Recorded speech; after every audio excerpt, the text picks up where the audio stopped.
Shalom saudaraku, berjumpa kembali bersama dengan saya Pendeta Jakob Setio, masih dalam program Sapa Jemaat di Rumah. Kali ini kita akan bersatu bersama-sama, mari kita berdoa. Bapa kami rindu, firman-Mu sungguh memberkati kami, dan biarlah melalui renungan firman itu, kami semakin dikuatkan, diteguhkan di dalam pengiringan kami akan Engkau. Kami siap diberkati, terpujilah nama-Mu kekal selama-lamanya. Dalam nama Yesus kami berdoa, haleluya, amin. Firman Tuhan kali ini terambil dari 1 Tesalonika 5 ayat 24. 1 Tesalonika 5 ayat 24 berkata, Ia yang memanggil kamu adalah setia, Ia juga akan menggenapinya. Saudara, masih percayakah Anda dengan cinta sejati? Bagi beberapa orang, cinta sejati adalah omong kosong. Mereka yang menganut hal ini bahkan ada suatu istilah yang mengatakan, ada uang, abang sayang. Tidak ada uang, abang ditendang. Itu mau menggambarkan bahwa cinta sejati adalah omong kosong. Terlebih di era seperti sekarang ini, saudaraku, di mana segala sesuatunya dinilai dengan materi, maka untuk mendapatkan sebuah cinta yang sungguh-sungguh tampaknya memang sangatlah sulit. Sebab memang gak cukup hanya modal cinta.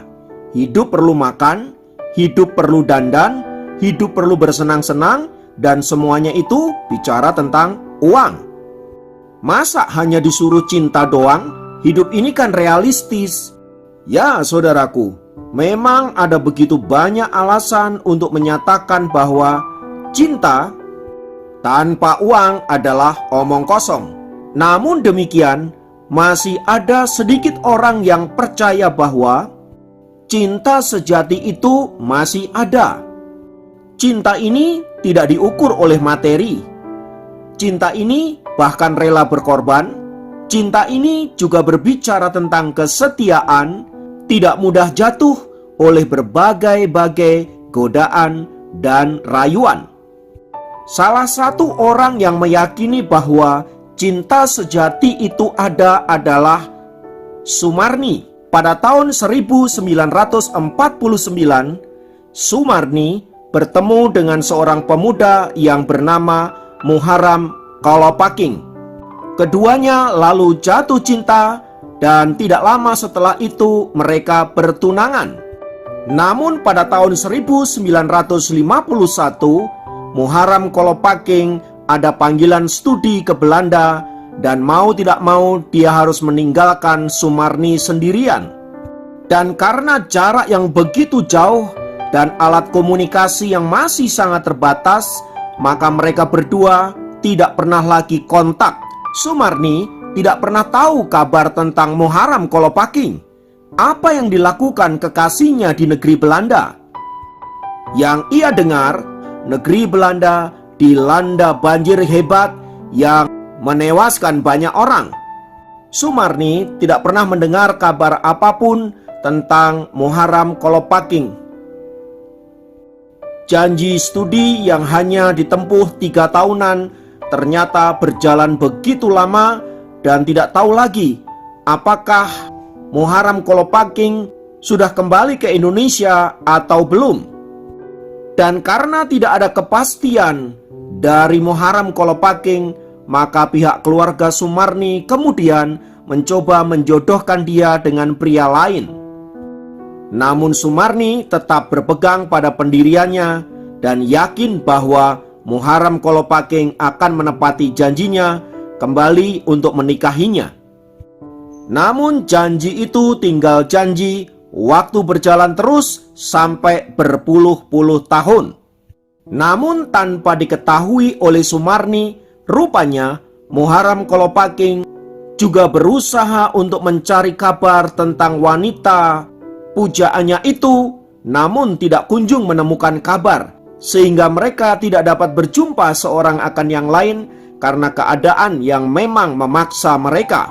Namun setelah menunggu 27 tahun, tibalah sepucuk surat yang dikirim oleh Muharram Kolopaking pada tahun 1977.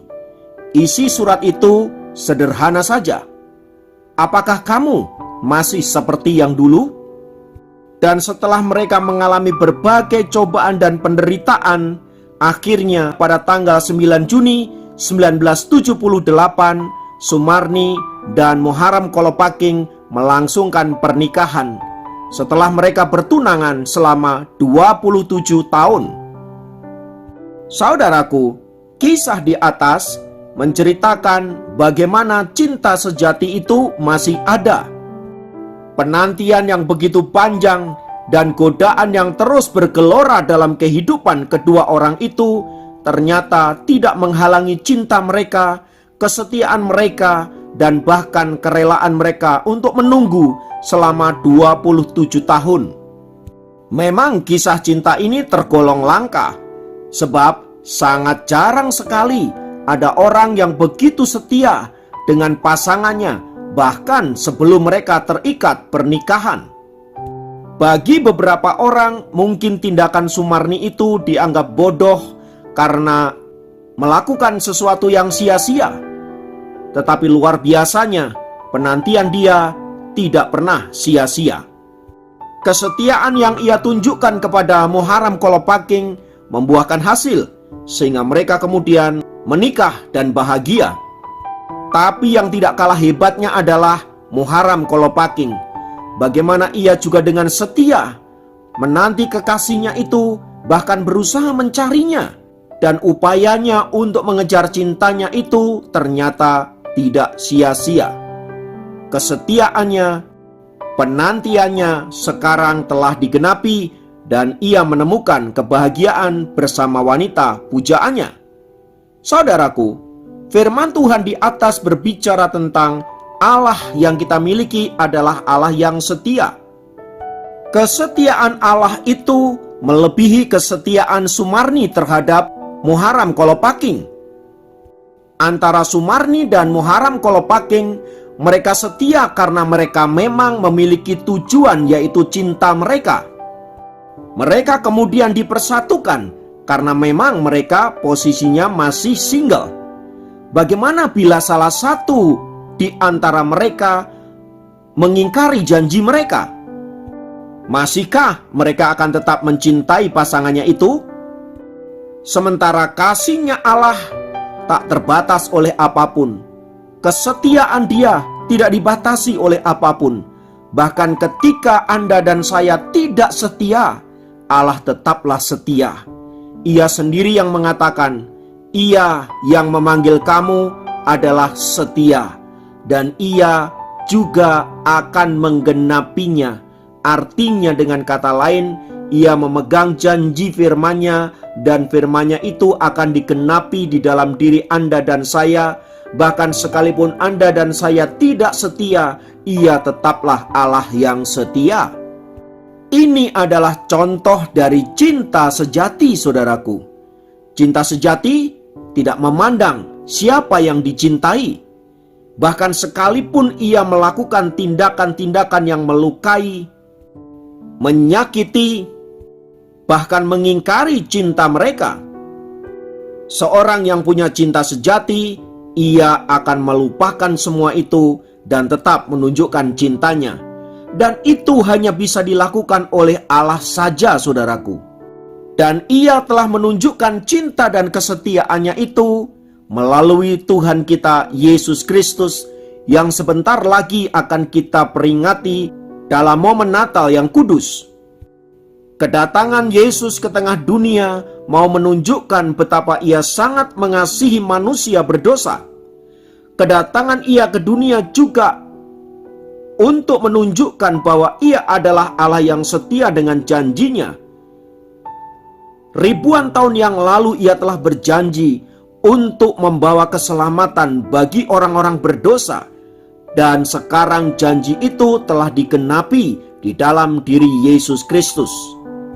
Pertanyaannya adalah, bila kita punya Allah yang setia, dan karena kesetiaannya itu Ia rela lahir di tengah-tengah manusia yang penuh dengan dosa, Bahkan ia merendahkan diri begitu rupa, menjadi seorang hamba dan mati di atas kayu salib hanya untuk menunjukkan cinta dan kasih-Nya kepada saudara dan saya. Untuk semua itu, apa balasan kita? Apa respon kita? Bila untuk manusia yang mengasihi Anda dengan kasih yang tidak kekal, tapi Anda rela berkorban, bagaimana dengan Allah yang mengasihi Anda dengan kasih yang kekal? Kasih yang tidak mengukur siapa diri kita. Bahkan ia tetap setia sekalipun Anda dan saya tidak setia.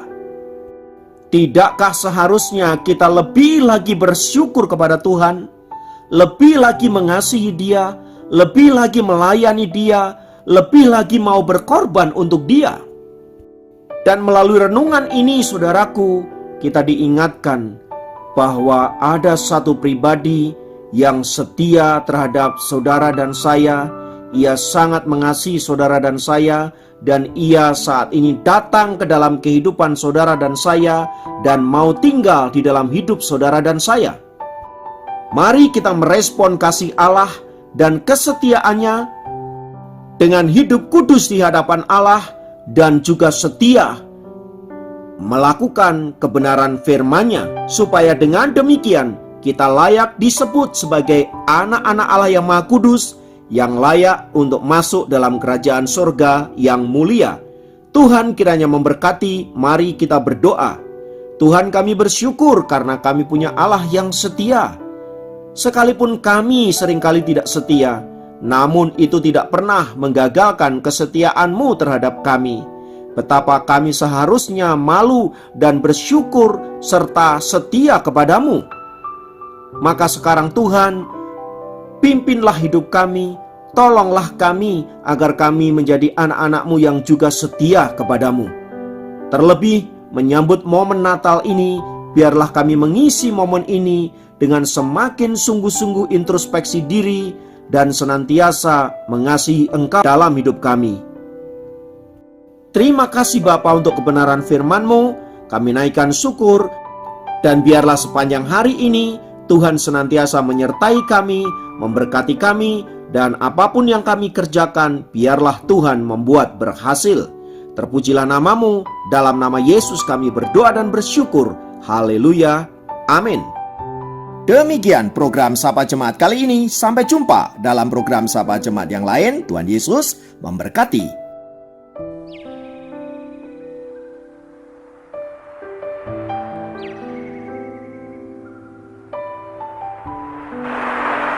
Kalau bukan kasih,